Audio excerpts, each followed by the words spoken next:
Les people du 237 ne se sont pas tournés les pouces et du coup on a eu droit à une semaine garnie d'événements. Je vous ai eu, hein. Vous êtes demandé mais qu'est-ce qui lui arrive, mais pourquoi elle est triste ce soir? Mais non, je ne suis pas triste. Écoutez, aujourd'hui on va parler de beaucoup, mais vraiment de beaucoup de choses. Bonne nouvelle. Vous aurez droit à votre sommaire avec Simon-Pierre Bessala. On ne parlera pas des sujets qui fâchent. Allez, si vous êtes prêts, souriez, vous êtes à l'affiche.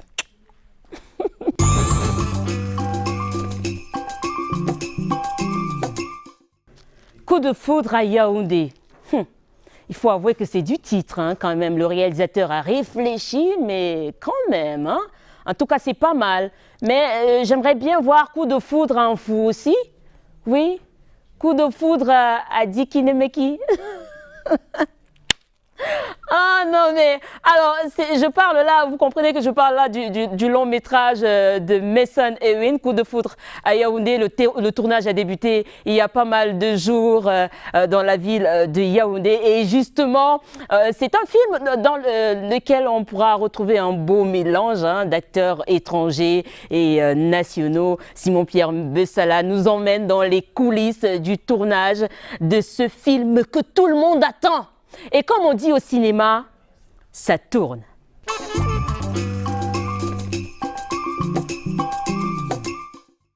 On t'a demandé. Silence. Annonce. Coup de foudre à Yaoundé. Insiste sur un deuxième. Là. C'est un plateau original avec une ambiance particulière. Entre maquillage et réglage des dernières minutes, les acteurs révisent leurs textes pour ne pas faire fausse note.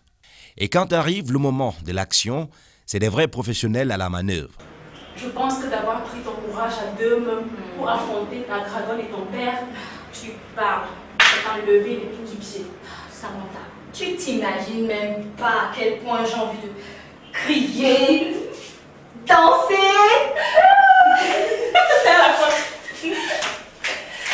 Dans ma tête, il faut de la musique et du son.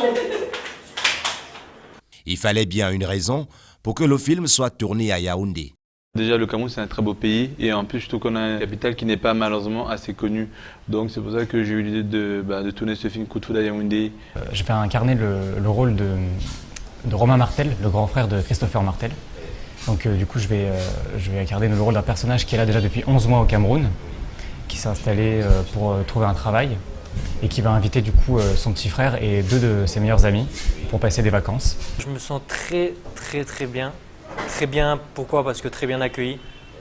Le climat, et vraiment les gens sont hyper chaleureux.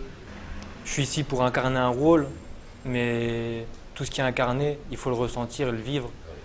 Et pour moi, ici, cette expérience que je suis en train de vivre, elle est facile parce que vraiment les sentiments, je les ai, ils sont réels. Avec ce rôle justement, je me sens bien à l'aise parce que c'est un rôle auquel je ne suis pas du tout dans la vraie vie et que je dois totalement composer. C'est un peu l'archétype entre guillemets de l'Européen, c'est-à-dire c'est celui qui va aller en Afrique mais bon qui veut pas trop parce qu'il a beaucoup de préjugés, parce que voilà. Un film qui tente d'aller au-delà des simples préjugés qui pèsent sur les Africains et des relations sentimentales entre les Blancs et les Noirs. Au préalable, je ne connaissais pas Mason. Donc ce fut une rencontre par le biais du directeur de production, Franck-Olivier Ndeba. Donc et là, on a discuté. Mason et moi, nous avions partagé une vision. Au-delà de la vision, j'ai eu le scénario et puis l'idée était accrocheuse, quoi. Une histoire d'amour un peu différente. Ce n'est pas la fille noire qui court derrière l'Européen juste parce qu'elle va avoir le visa ou quoi que ce soit. C'est le mec blanc qui est vraiment amoureux de la Camerounaise, quoi. Et pas une pauvre Camerounaise aussi. Donc on n'a pas fait dans du genre classe sociale, montrer qu'elle est pauvre ou quoi que ce soit, non. Rose Young c'est une jeune femme à un caractère et d'une grande famille, l'une des plus riches et influentes du pays. Pour des jeunes acteurs, C'est une bonne occasion pour mieux vendre l'image du Cameroun tout en la fusionnant avec d'autres cultures. Incarner le rôle de Rose est différent de ce que j'ai l'habitude d'incarner. Et ça me permet en même temps de valoriser le 237 parce que ici c'est à deux niveaux. Il y a le jeu d'acteur et il y a le mannequinat. Montrer une autre image de l'Afrique parce que ici c'est pas une femme noire qui court après un blanc. Ce sont les blancs qui courent après une femme noire.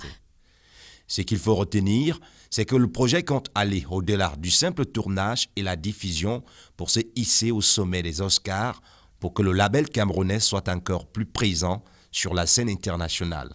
En attendant la sortie officielle et le clap de fin, le coup de foudre à Yaoundé continue son petit bonhomme de chemin avec son chapelet des stars expérimenté.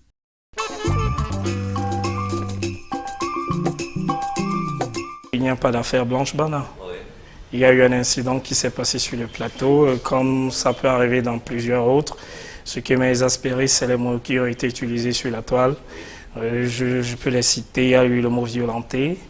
Et d'autre part, il y a eu copiosement tabassé. Ce qui n'a pas été... Non, pas du tout. La preuve, je vous avais rencontré Messon Ewin. C'est un aveugle. Donc s'il a tabassé Blanche Bana, il aurait fallu vraiment qu'il ait une boussole ou un GPS pour trouver toutes les positions de placement de Blanche Bana. Il n'y a pas eu violence physique, il n'y a pas eu ceci, il n'y a pas eu cela.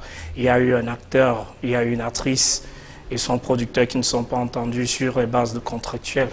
C'est tout simplement ça. Il y a eu des éclats de voix et ils se sont séparés. Malheureusement, ma collègue Blanche Bana a eu une crise d'angoisse très aiguë qui a poussé le directeur de production, qui nous a fait tous peur et qui a amené le directeur de production à la transporter à l'hôpital d'urgence. Donc c'est un peu ça, elle n'a pas été violentée, rien de tout cela.